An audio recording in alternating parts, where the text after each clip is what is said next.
Emeka had a one-night stand with a lady named Precious in 2000. They were both final year students at Nnamdi Azikiwe University, Auka.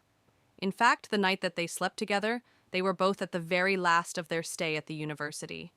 They met at a club outside the school compound. Precious was tall, dark in complexion with an explosive figure. That night they met at the club. They were so drunk. They danced and had more drinks, as they were particularly excited to finish the 4 tough years of university. At around 4 a.m. in the morning, he asked Precious to spend the night at his place, as it was already too late for her to struggle back to her hostel room alone. She agreed. Like they say, the rest is history. They were hungry for each other. The passion between their bodies was on fire, and to be honest, he didn't even remember if they used protection anyways. A month after that night, Precious called him, and with panic in her voice, she told him that she had missed her periods. Emeka blocked her instantly. Just like him, Precious knew too well that it was just a one-night stand, and that was it. Why get pregnant? What 5 happened to P2? What happens to taking the morning after pill? At that point, Emeka felt that she wanted to blackmail him with pregnancy so that he began sending her unnecessary money. Anyways, after Emeka blocked her, she kept sending him long messages. How she regretted that night. How she can't terminate the pregnancy. How she just wanted psychological support. How her parents will disown her if she got rid of the child. Blah, blah, blah. Emeka didn't care. Come on, it was just a one-night stand. Where is all this pregnancy text coming from? Emeka relocated to Canada and never heard from her again. Precious got tired of calling and texting Emeka. He didn't know if he kept the pregnancy or if she terminated it. Fast forward, Emeka got a job and was doing very well abroad. He later got married to the love of his life, Amarachi, who he met and decided to settle with. Amarachi was a nurse by profession, humble, sweet, incredibly gracefully and homely lady. By all means, she had won his heart, and for sure he wanted to be with her, grow old with her, and bring up children with her. Unfortunately, Amarachi underwent a fibroid removal surgery 3 weeks after their wedding, and it affected her ability to bear children. They tried so many things, including IVF, it failed them. Sadly, she couldn't conceive. Her inability to give birth really broke her.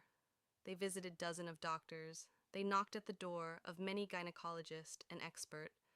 Some gave them hope, so they keep on trying and trying some, took their money, and promised them that the medication he gave them will work and help them conceive.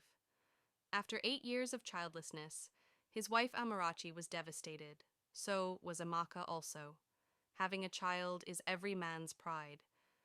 But living with the painful knowledge that you and your wife may never have a child is so scaring.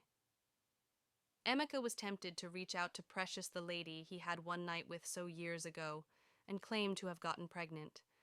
He was tempted to call her number and see if the pregnancy was real, and if at all she kept the pregnancy.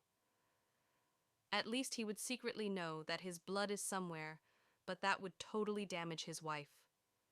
He felt lost, so he prayed silently that Precious may have kept HT pregnancy, and that one day in the fullness of time he would get to see him or her. He knew it was wrong of him to deny the pregnancy and run away. He was young and stupid. Yes? So alcohol became Emeka's second wife. He started drinking heavily. He could go to club every evening just to drink himself off and forget the pain of childlessness. He doesn't want to betray his wife by marrying second wife. They have taken an oath to stay true to each other. One day Emeka attended his friend and colleague child dedication. It was a great night of partying and merrymaking. Alcohol was in excess, and they danced to the tune of life. He temporarily forgot his misery, just as he wanted a massive distraction.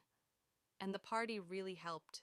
Around 2 a.m. in the morning, he requested for Uber to take him back home, where he was staying. The distance was quite long, and to kill boredom, Emeka struck up a conversation with the driver. He is a pleasant guy who is in his mid-30s. They spoke about everything in general and nothing in particular. He told him how life has been hard for him and why he works during the day as a manager and at night as an Uber driver. They blamed the economy of the country for everything in their lives.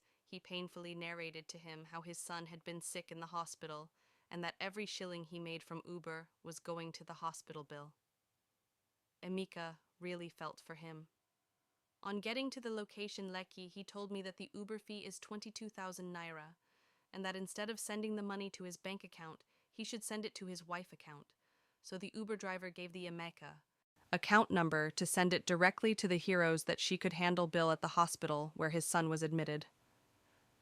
When he gave the number upon sending it, he quickly recognized the name. It was his one-night stand girl he had thing with in the past. He began shaking in the car. With a trembling voice, Emika asked the driver if the precious of his is tall, dark, big eyes, and from an Ambra state. He said yes while shocked. Emika asked him if the son that was hospitalized was his, or he married Precious as a single mum.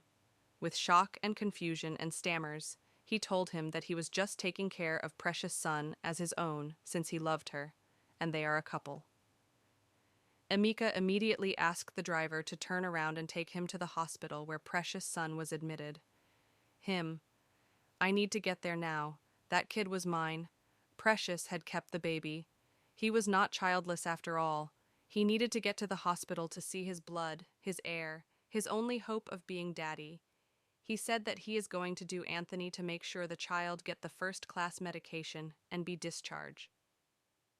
Emika thought the Uber driver didn't ask question and maybe thought he was Precious' cousin or brother or something. He did not ask questions. He drove Emika to the hospital, and as he rushed to the ward where he was told he was at and met Precious at the corridor, crying. She saw Emika and ran toward him and fell so hatred to his chest and cried painfully.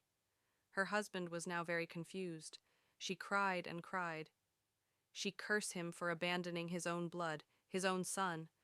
It was at this point that the doctor came out and told them that they tried their best, but they lost him due to sickle cell complication. Precious now fainted. Emika stood there and lost and was defeated.